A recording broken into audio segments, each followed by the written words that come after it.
Hello everyone. पिछली class में हमने meaning, definition, nature and scope of accounting पढ़ा था।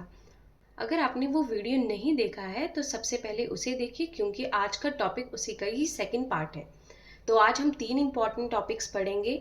First, types of accounting, second, objectives of accounting and third, limitation of accounting. सबसे पहले समझते हैं टाइप्स ऑफ अकाउंटिंग क्या होते हैं। बिजनेस छोटा हो या बड़ा, ठीक है, सभी को एक जैसी इंफॉर्मेशन की नीड नहीं होती है। बिजनेस ओनर को अलग इंफॉर्मेशन चाहिए, मैनेजर को अलग इंफॉर्मेशन चाहिए, गवर्नमेंट को अलग और इन्वेस्टर्स को अलग। इसी वजह से अकाउंटिंग को अलग अलग ब्रांचेस में बांटा गया है और इन्हें ही टाइप्स ऑफ अकाउंटिंग कहा जाता है। अब एक एक टाइप को समझते हैं। सबसे पहला है financial accounting. Financial accounting is concern with recording, classifying, summarising and reporting financial transactions. It helps in preparing financial statements like trading account, profit and loss account and balance sheet.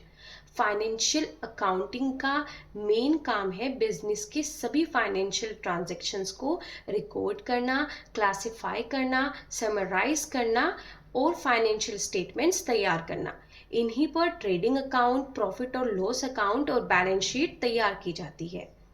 For example, आपकी एक कपड़ों की दुकान है।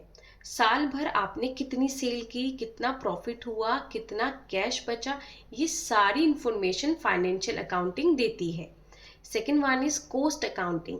Cost accounting deals with the determination and control of the cost of production. It helps management to reduce unnecessary cost and improve efficiency. Cost accounting का मतलब है किसी प्रोडक्ट को बनाने में कितना खर्चा आया। अगर एक कंपनी एक पेन बनाती है तो उसे प्लास्टिक, इंक, लेबर, इलेक्ट्रिसिटी और पैकेजिंग पर कितना खर्च हुआ, यही कॉस्ट ऑफ अकाउंटिंग बताती है। इससे कंपनी खर्चा कम करने और प्रॉफिट बढ़ाने में हेल्प पाती है। Third one is tax accounting. Tax accounting deals with the calculation of tax liability and preparation of tax returns as per tax laws. It helps businesses to comply with legal tax requirements and avoid penalties. Her business को government को tax देना पड़ता है, लेकिन tax कितना देना है ये फाइनेंशियल रिकॉर्ड्स के बेस पर ही तय होता है। टैक्स अकाउंटिंग टैक्स की कैलकुलेशन, टैक्स रिटर्न और टैक्स लॉ को फॉलो करने में मदद करती है। Fourth one is management accounting. Management accounting provides financial and non-financial information to managers. It helps in planning, controlling and decision making to achieve business objectives. देखो, इसका main objective क्या होता है, मैनेजर्स को ऐसी इंफॉर्मेशन देना जिससे वे सही बिजनेस डिसीजन ले सकें। जैसे नई ब्रांच खोलनी चाहिए या नहीं, नई मशीन खरीदनी चाहिए या नहीं, प्रोडक्शन बढ़ाना चाहिए या नहीं, इन सभी डिसीजंस में मैनेजमेंट अकाउंटिंग हेल्प करती है। Fifth one is government accounting. Government accounting is used by government departments and public sector organization. It helps in recording public funds, controlling expenditures and maintaining financial accountability.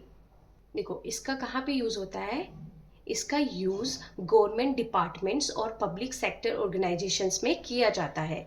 इसका main objective होता है public money का सही record रखना और ये confirm करना कि जितनी भी हमारी गवर्नमेंट की मनी है उसका सही जो है यूज़ हो रहा है।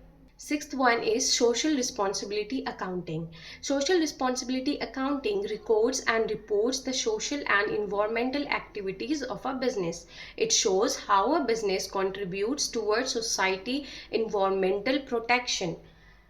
आज के टाइम पे प्रॉफिट कमाना ही बिजनेस का ऑब्जेक्टिव नहीं है। बिजनेस की सोसाइटी के टुवर्ड्स भी कुछ रिस्पॉन्सिबिलिटीज होती हैं, जैसे पेड़ लगाना, इन्वायरमेंट को प्रोटेक्ट करना। इन सभी सोशल वर्क का रिकॉर्ड सोशल रिस्पॉन्सिबिलिटी में रखा जाता है। तो अभी एक क्विक रीजन कर लेते हैं।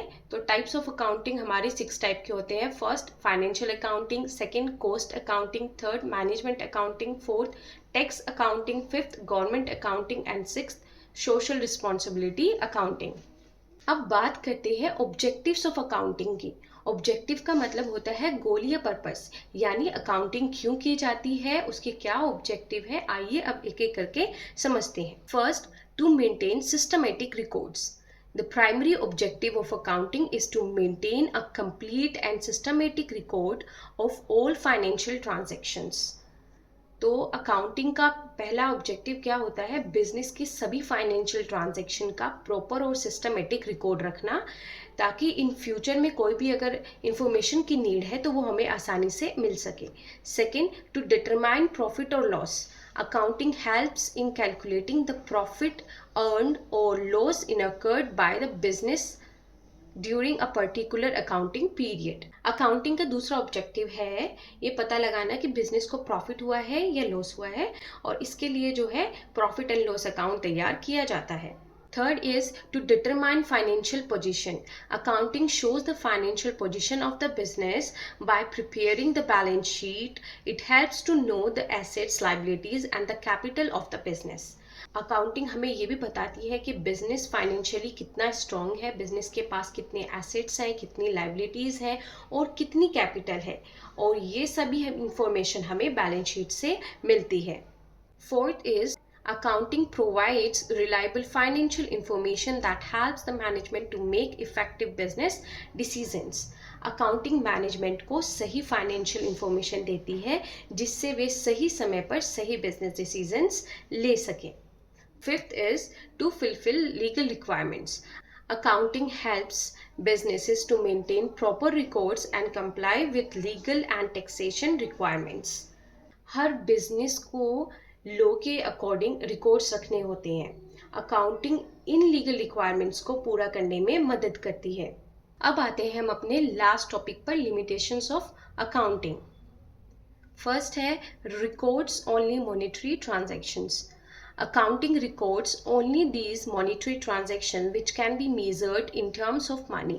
Non-monetary transactions are not recorded.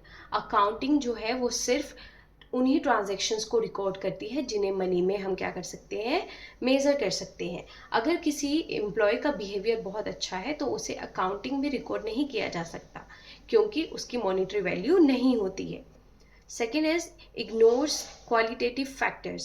Accounting does not record qualitative factors like employee skills, customer satisfaction, reputation, brand value, management efficiency, etc.